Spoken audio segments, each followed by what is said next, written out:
Shalom and welcome to Jerusalem Studio. The civil war in Yemen that erupted in 2015 between the central government of Abdrabbuh Mansur Hadi and Houthi rebels that are allied with former President Ali Abdullah Saleh has once again raised an international outcry for the devastating humanitarian situation in the poorest country of the Arab world. To further discuss the situation, I'm joined here in the studio by Dr. Eldad Pardo, who is the research director at Impact SE and a lecturer on Iran at the Hebrew University of Jerusalem. Welcome. I'd like also to welcome our TV7 analyst, Mr. Amir Oren, and Lieutenant Colonel in Reserve, Reuven Ben Shalom, who is a cross-cultural strategist. Welcome. Mr. Oren, give us a broader understanding of the current situation in Yemen. You mentioned that Yemen is the poorest Arab country, and indeed it brings to mind the old saying about Mexico, but in this case, Yemen, so far from Allah, so close to strategic locations such as the Red Sea, the Indian Ocean, and on the other side, Saudi Arabia. And what started as a civil war a couple of years ago has now turned into one more front in the Saudi-Iranian rivalry, which has given another dimension to the civil bickering between various tribes in Yemen. Dr. Pardo, how do you perceive it? Well, I think what we have in the Middle East are the powers of development and moderation, and the powers of muqawama or resistance or war. Warlike future, and this power is led by Iran. If we look at the Houthis, which the Iranians support, their slogan is simply "Death to America, death to Israel, cursed be the Jews, and Islam will be the winner."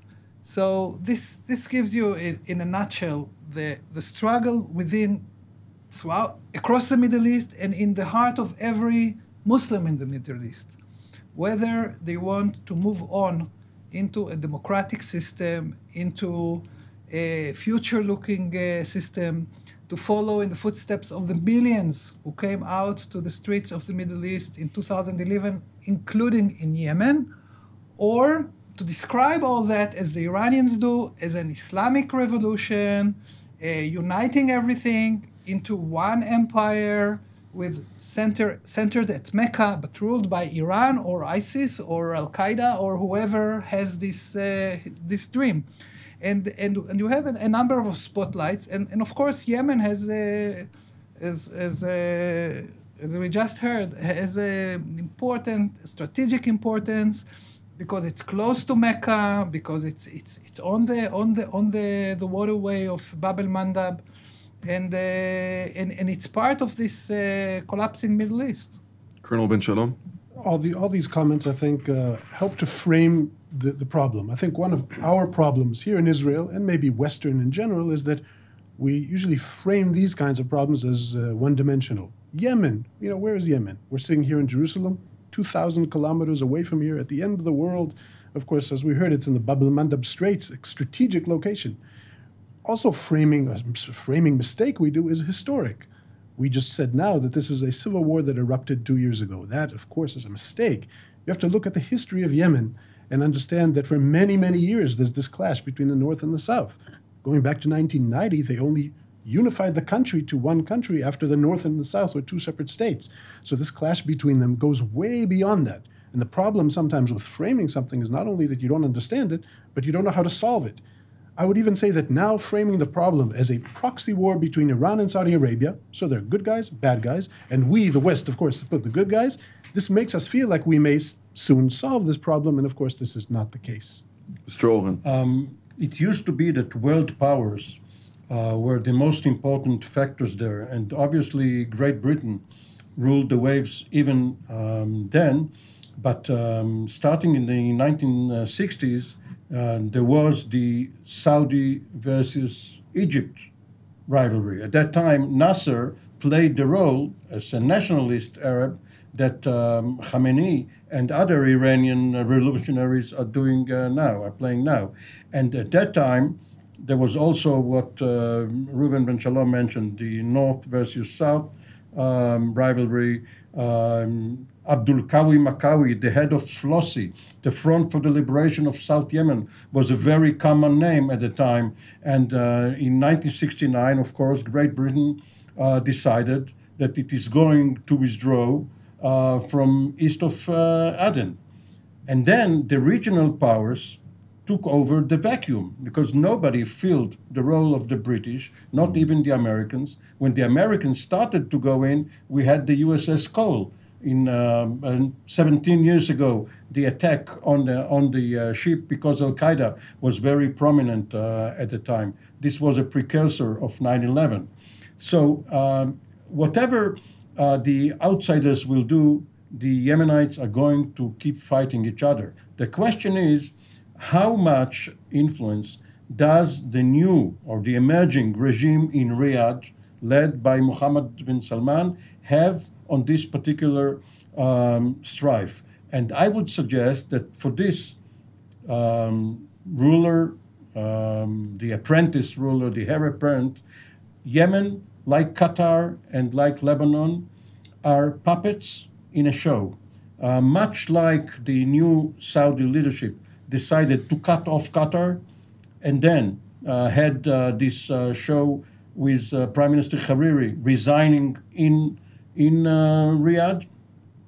A few days ago, they had a blockade on Yemen, then they lifted it.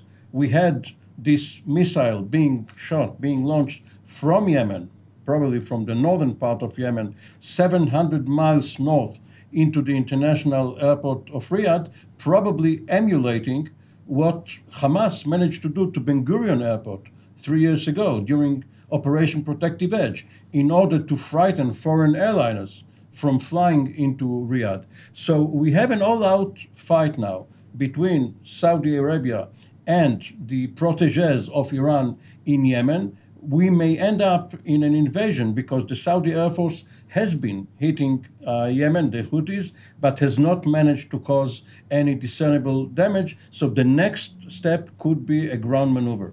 Dr. Pardo. Yeah, first of all, I agree that we must look also at the details. We must understand that there is history, there is culture, and the picture is always complicated. But in Yemen, it's extremely complicated, much more than elsewhere, even more than in Syria and Iraq. However, I think the general framing is important, and even if we look at the details, for example, we heard about the North Yemen and South Yemen. It's actually, there is a proposal right now, the United Arab Emirates there are tensions between the United Arab Emirates and the Saudis. United Arab Emirates, the Emiratis, they would like to see, a southern independent country, to two-state solution in Yemen. I would also like to point to something that is often neglected today. In 2011, we had the Arab Spring. I still stick to the Arab Spring because for the people who participated, it was Arab Spring, and this showed what the Arab majority wants. They want democracy. In Yemen, the process that followed was long, arduous, and difficult. But from 2011 all the way to 2015, there was a national process of reconciliation among the tribes, and gradually people were pretty optimistic. I still remember reading in the New York Times that this is the only exception. Tunisia on the one hand and Yemen. This may lead to something good. And then the Iranian interfered. So it doesn't mean the Saudis are good, the Iranians are bad. But also, if you look at the processes inside Saudi Arabia after 9/11, all the way for today, there is a continuous moderation, and it's not a one-person show. It includes women driving. It includes a lot of remorse about education, that this Islamic education led to ISIS. There is a struggle, and the struggle, as I said, is across the region and in the heart of every Muslim, because Islam is a fighting religion, and it's hard to say goodbye to it. Colonel Ben Shalom. Of course, the tendency is to deal with the strategic issues in Iran and the weapons. Personally, I'm very interested in the ballistic missile issue here, but I think we should be talking mainly about the humanitarian crisis. How is it that the world allows, and in a way supports, this kind of clash that leads to such a horrific situation in the humanitarian front. Millions of people, famine, breakout of cholera, and in a way, like, there's nothing we can do about it. And Saudi Arabia, of course, is fighting that war, a Saudi-led coalition with the United States backing up, using American equipment and everything. Right now we have the ports closed. And why do they do that? Of course, because Iranian planes are coming in to support the Houthis. And when the Iranians claim they have nothing to do with it, and when you interview the Houthis and they say, no, we're not supported by Iran, of course, that's a ridiculous lie, because the Iranian planes are landing there. So I can understand why they need to close the ports. But bottom line, this is the humanitarian situation. So when is the point where the world, who is the world, the UN, someone gets up and says, okay, we have to do this, but also have a huge international effort to prevent the humanitarian situation. Mr. Oren, we hear indeed about the humanitarian crisis there. Of course, the factor of being the poorest country in the Arab world doesn't help the country from delivering itself from this challenge at hand. Of course, there has been their chaos, as each and every one of you has been speaking about for quite some time now, and the instability and the fact that this country has been infested, if we put the cards down on the table, by Al-Qaeda, by jihadists for quite some time now. Foreign investments have not been a key factor of this country because nobody believes in investing in a place of instability. But at the same time, we have a country that, according to the United Nations and the various agencies that are monitoring the challenges of this country, believe that within a month period, all the vaccinations will be diseased, and they won't have enough food for all the population there, which is already starving from malnourishment. How do you see this situation actually turning to the better? It is not going to turn into the better anytime soon. Only a few weeks ago, in the United States, they commemorated the disaster which befell the Marines in Beirut in 1983, when more than 240 of their servicemen perished in an Iranian or Hezbollah attack.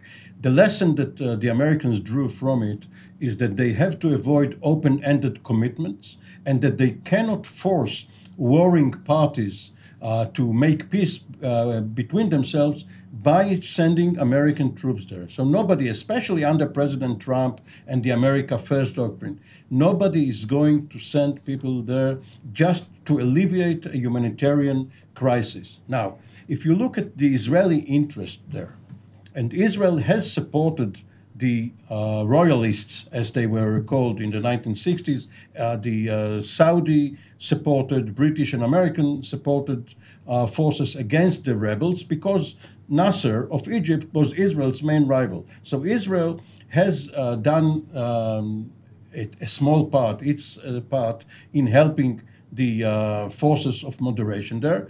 But as of late, from 1973 on, what happened was that Egypt, by blocking the Bab el-Mandeb Strait, as was mentioned here, managed to bypass the Straits of Tiran. Israel, in 1956 and 67, believed that by breaking the quarantine of Sharm el-Sheikh, of the Straits of Tiran, it has an open route south. The Egyptians went one better and went all the way south to Bab el-Mandeb, blocking maritime transportation to Israel. So for Israel, it's a very, very crucial question.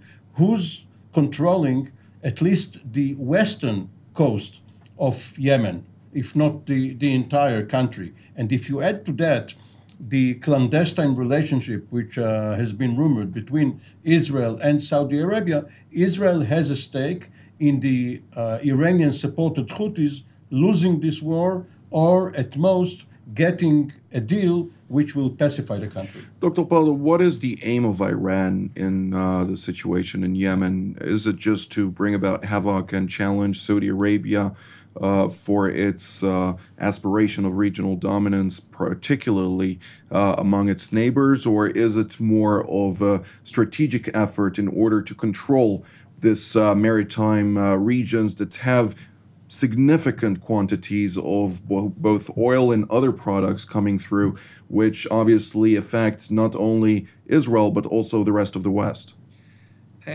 one thing we have to say is that there is this expression: "It's not over till it's over." It's money time. There is a struggle across the Middle East that actually it started already in 2009 in Iran.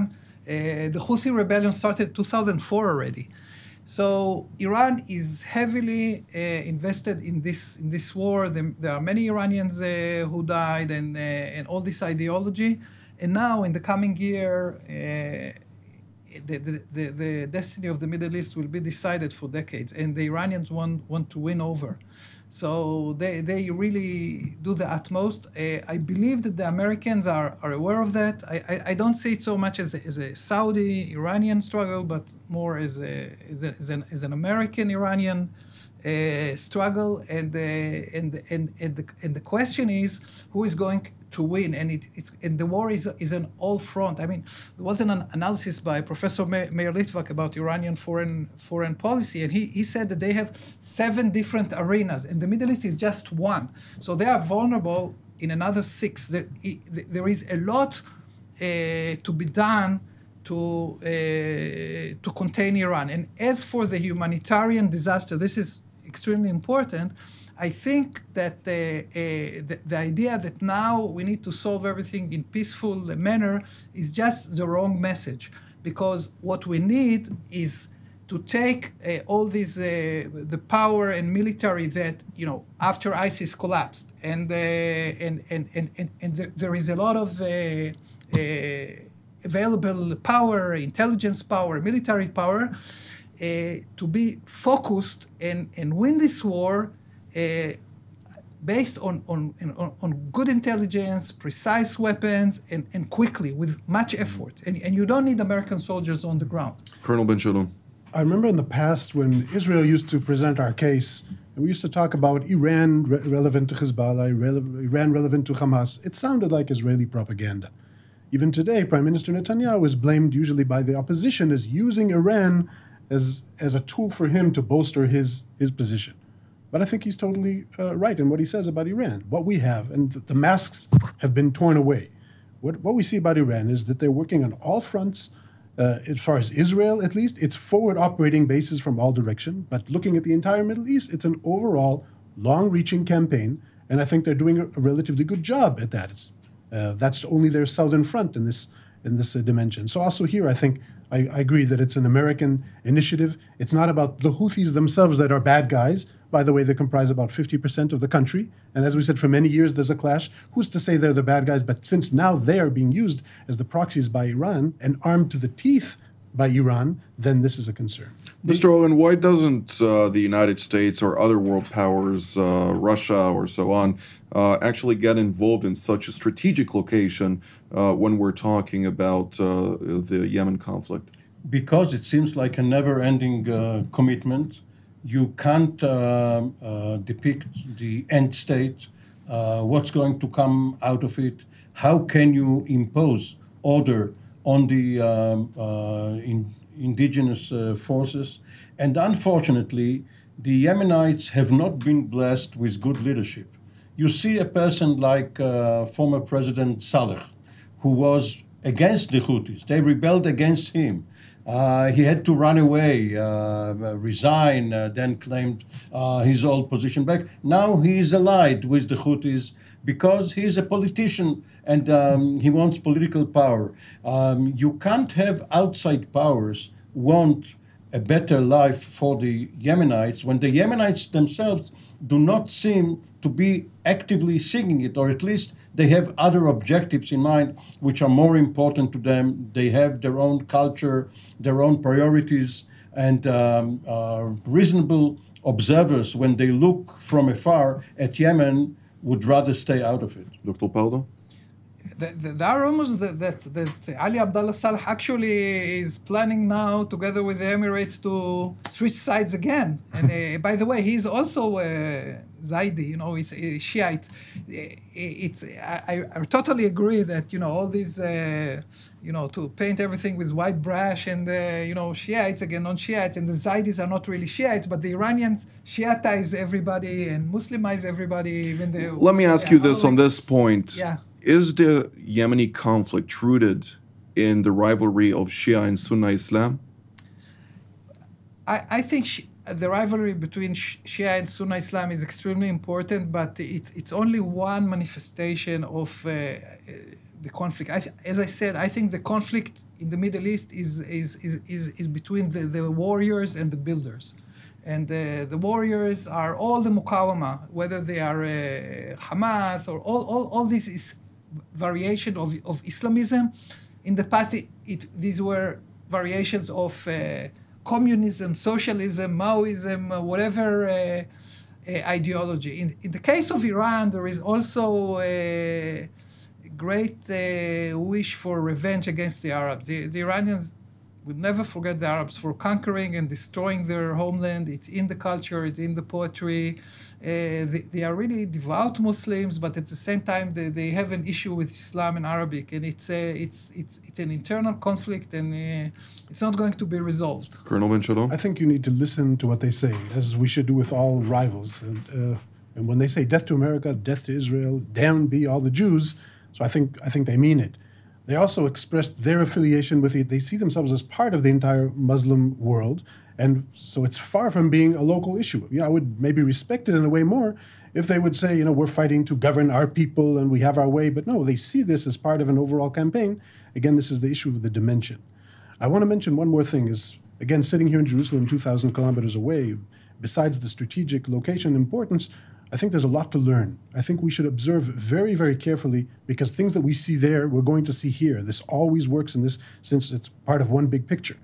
Observing even the politics of it, trying to establish a unity government and seeing where that went. Then you look at our neighborhood and you see the unity government here and the underlying interests there. So there are several issues to be learned, especially in the issue of counterinsurgency and counterterrorism. Mr. Oren.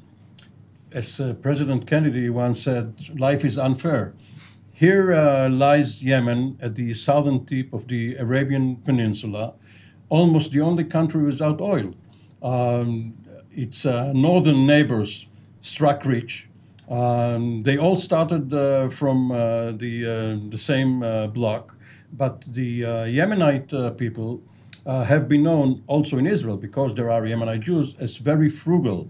They are the Scots of Arabia. And they have to make do with very little, which means that they have less to lose when times get hard. And they can go on fighting for many years. The standard of living is not as high as that of other peoples who would rather stop fighting and go back to living. Foreigners can do very little for them. Well, I'd like to touch base again on the economic dimension and the strategic location of Yemen. Obviously, when Syria got into this war-embroiled country, the world didn't really react until the flooding of refugees from Syria to the west. Now we, of course, have a Yemeni country that is not very nearby the west, but still has potentially the ability to impact Western economics, particularly with the maritime angle to this. Dr. Pardo, how do you see this actually being thwarted or averted, considering that they've already shot at various ships, with the most famous one being the Saudi warship that was destroyed completely? Well, I think that we should also think about economics and some economic plan for Yemen. In the past, we used to the West used to call them Arabia Felix. It was the road of spices coming over there, and then with the British Empire, the Aden, since 1830 on, it was, by the way, also Yemenite food, what we call Yemenite food. I heard a wonderful lecture. It's 100% not Yemenite. Some is Indian, some is African, some is European, because it was such a trade center. And we see in the Arab world, particularly in the Gulf, I mean, they are way ahead of Iran in that. The idea of the Silk Road, China's interested in that. And countries like, even if you look at Bahrain or the Emirates, Abu Dhabi, they don't have the oil. So there is great potential in Yemen, touristic potential, a lot of potential in many, many ways. But as we heard from Amir, they have to really want it and make the right decisions. There is great, great potential there in Colonel Ben Shalom? Well, I don't know how to answer the financial issue besides understanding that is the key to everything. Geostrategic issues, absolutely right in mentioning China, because China's aspiration in the region, of course, are not military. They are geostrategic and financial and important. It's all about that. I just want to mention one more issue about technology. Observe how this is being used as a technological playground for the powers at play. These interceptions of Scud-D family missile made in Iran, intercepted by American PAC-3 Patriot missiles. I think it's amazing. Just last week, or just last month, a Reaper, a drone, was shot down. And also don't forget that for the last decade, the Americans have been carrying out many drone strikes in Yemen. So also here, see how this is used, see how we can learn from this, because what happens there is going to happen tomorrow in the conflict here. Well, we're drawing near to the end of the program, so I'd like to give each and every one of you, as usual, a chance to give your analysis about the near future. Mr. Oren, we'll start with you. Well, geography is destiny, and if you look at the maritime picture, and of course you also have the Somali coast with pirates and other fronts, but if you look down from Iran, you go south through the Persian Gulf or the Arabian Gulf, through the Straits of Hormuz, you must cross the Yemenite coast if you want to make a U-turn and go into the Red Sea, which is how the Iranians tried to smuggle weapons and perhaps people to Israel's enemies. So for Israel, it's a crucial area for surveillance and for interception